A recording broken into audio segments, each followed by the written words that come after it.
Hi friends, welcome to my channel Snigdha వంటలు. ఈరోజు recipe వచ్చేసి రవ్వ లడ్డు అండి. చాలా సాఫ్ట్గా, చాలా టేస్టీగా ఉంటుంది. మీరు ఎన్ని కేజీలు రవ్వ లడ్డూలు చేసినా పర్ఫెక్ట్గా వస్తుందండి. పక్కా కొలతలతో అయితే రవ్వ లడ్డు ఎలా చేయాలో ఈ వీడియోలో చూసేయండి. మీరు రవ్వ పాకం పట్టాక చాలామందికి పొడిగా అవుతుంది కదండి, అలా కాకుండా ఇలా సాఫ్ట్గా ఎలా ఉండాలో ఈ వీడియోలో చూసేయండి. ఇప్పుడు ప్యాన్ పెట్టేసుకొని ఒక ప్యాకెట్ నెయ్యి అయితే వేసేసుకుంటున్నాను, 10 రూపీస్ది. ఇలా నెయ్యి వేసేసుకున్న తర్వాత కట్ చేసి పెట్టుకున్న డ్రై ఫ్రూట్స్ని అయితే వేసేసుకోండి. మీకు నచ్చినవి ఏవైనా వేసేసుకోవచ్చు. నేను జీడిపప్పు, కిస్మిస్ అలాగే బాదం వేయించేసుకుంటున్నాను. ఇలా వేయించి పక్కకు పెట్టేసుకోండి. ఇప్పుడు మనం డ్రై ఫ్రూట్స్ వేయించిన గిన్నెలోకే 1 కప్పు వరకు రవ్వను వేసేసుకోవాలి. ఇలా రవ్వ వేసేసుకొని లో ఫ్లేమ్లో మంచి కలర్ వచ్చేంత వరకు ఫ్రై చేసేసుకోవాలండి. మనకి రవ్వ వేయించేటప్పుడు మంచి స్మెల్ అనేది వస్తుంది. ఒక 5 to 10 మినిట్స్ వరకు లో ఫ్లేమ్లోనే వేయించేసుకోండి.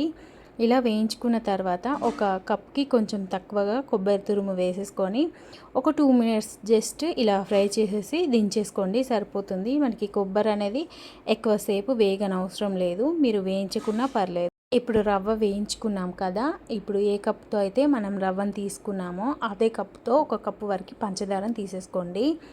ఇలా పంచదార వేసేసుకున్న తర్వాత 1/2 కప్పు వరకు వాటర్ని వేసేసి మనకి తీగపాకం వచ్చేంత వరకు షుగర్ని మరిగించుకోవాలి. చూడండి, నేను చూపిస్తున్న ఈ విధంగా తీగపాకం వస్తే మనకి రవ్వ లడ్డూలు అనేది ఈజీగా చుట్టడానికి వస్తుందండి. ఇలా పాకం వచ్చేసిన తర్వాత మనం ముందుగా వేయించి పెట్టుకున్న రవ్వ పొడిని అయితే వేసేసుకోండి. ఇలా రవ్వ పొడి వేసుకున్న తర్వాత వెంటనే కలిపేసుకోండి. మనకి రవ్వ వేయగానే కన్సిస్టెన్సీ అనేది గట్టిగా అయిపోతుంది. మీరేమీ టెన్షన్ పడకుండా ఇలా కలిపేసుకోండి. మనం ఫ్రై చేసి పెట్టుకున్న డ్రై ఫ్రూట్స్ని కూడా వేసేసుకోవాలి.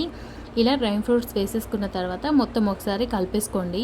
ఇది కొంచెం గోరువెచ్చగా ఉన్నప్పుడే మనం ఉండలు చేసేసుకోవాలండి.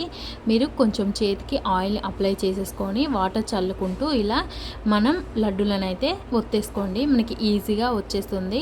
మీరు నెయ్యిని చేతికి అప్లై చేసుకుంటే ఈజీగా వస్తుందండి మనకి రవ్వ లడ్డూలు ఒత్తేయడం.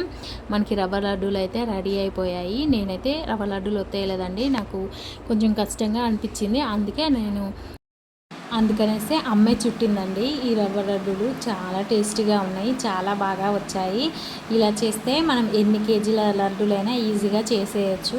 మీకు పాకం పట్టిన తర్వాత రవ్వ కొంచెం పొడిగా అయిపోయినట్టు అనిపిస్తే కొంచెం కాచి చల్లార్చిన పాలను చల్లుకుంటూ అయినా మనం లడ్డూల్ని ఒత్తేసుకోవచ్చండి. మీకు ఈ వీడియో నచ్చితే లైక్ చేయండి, షేర్ చేయండి, అలాగే నా ఛానల్ని సబ్స్క్రైబ్ చేయండి. Thank you for watching Snigdha వంటలు.